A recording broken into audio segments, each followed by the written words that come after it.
Guys, ano ba yun? Ang boring sa bahay. Ano kayo magandang palabas?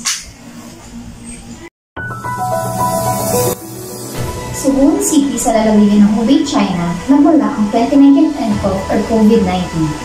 Sa isang fish market, dinayalaang unang kumalat ang sakit dahil sa mga panindang paniki. Hinihikayat na manatili ang lahat sa loob ng tahanan upang mapigilan ang pagkalat ng sakit. Palagi maghugas ng kamay at kung lalabas ay magsuot ng face mask.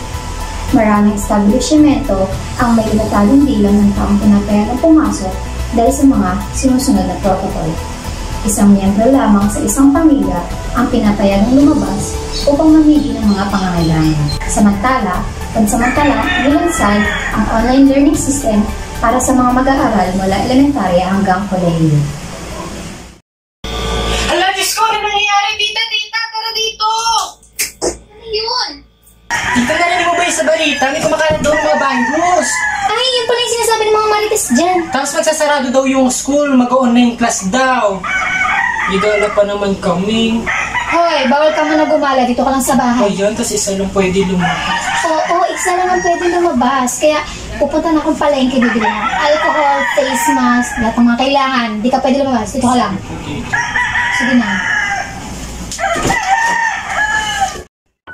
Sa kauna-unahang pagkakataon, ang pagtala ang DOH ng mahigit 8,000 kaso ng COVID-19 sa loob ng isang araw.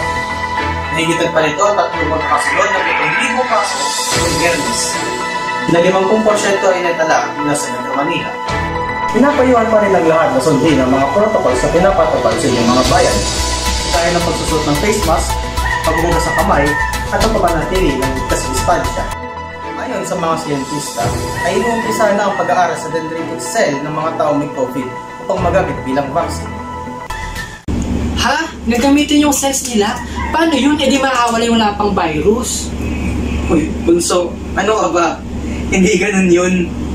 Siyempre may mga paraan silang ginagawa upang ma-neutralize yung effect ng virus, no? Para pigilan yung pagkalat nito. Ha? Paano?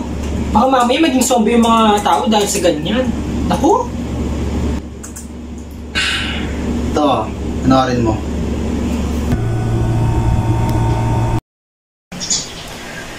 Dendritic cells are professional antigen-presenting cells, and they're good at presenting antigen to T cells and B cells.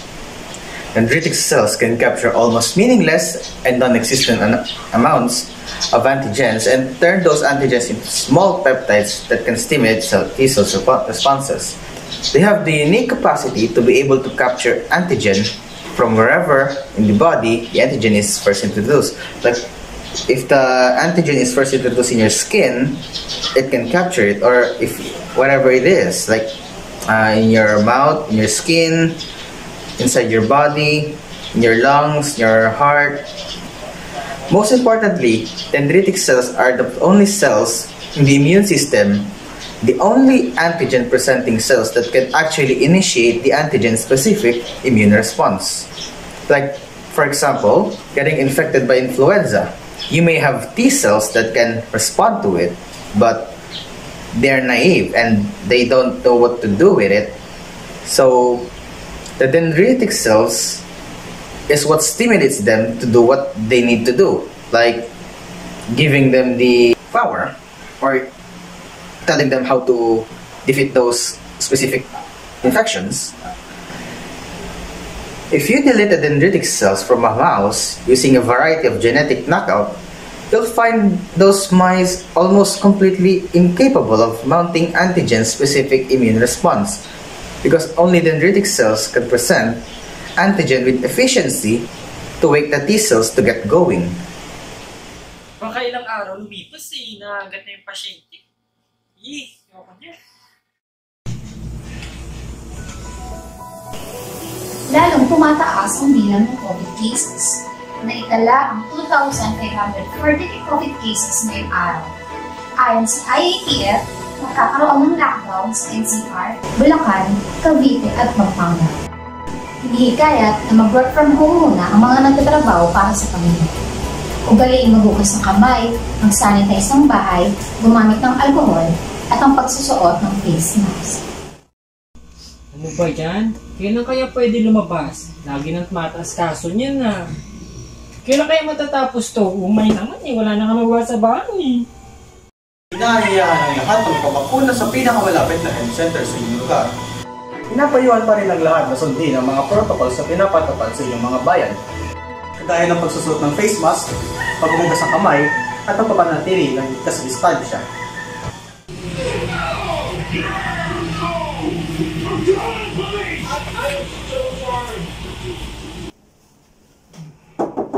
Right?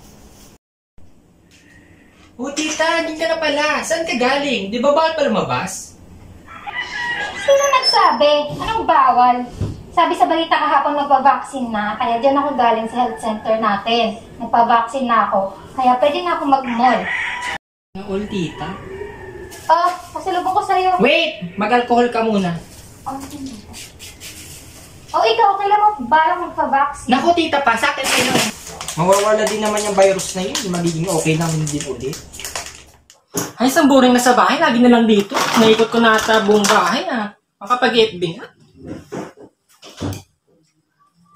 Uy, mga tanga. Pag kayo naging zombie, sinasabi sa inyo, ako papatay sa inyo.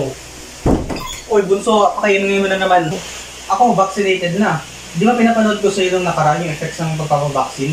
O ng benefits nun? Ikaw na lang hindi nakapagpavaksin dito. O bahala, di ka rin makakalabas. Sige na nga. Tama naman yung nasa video eh. Takot lang talaga ako sa karayo. Bukas ha, pavaksin ka na. Oo, kuya.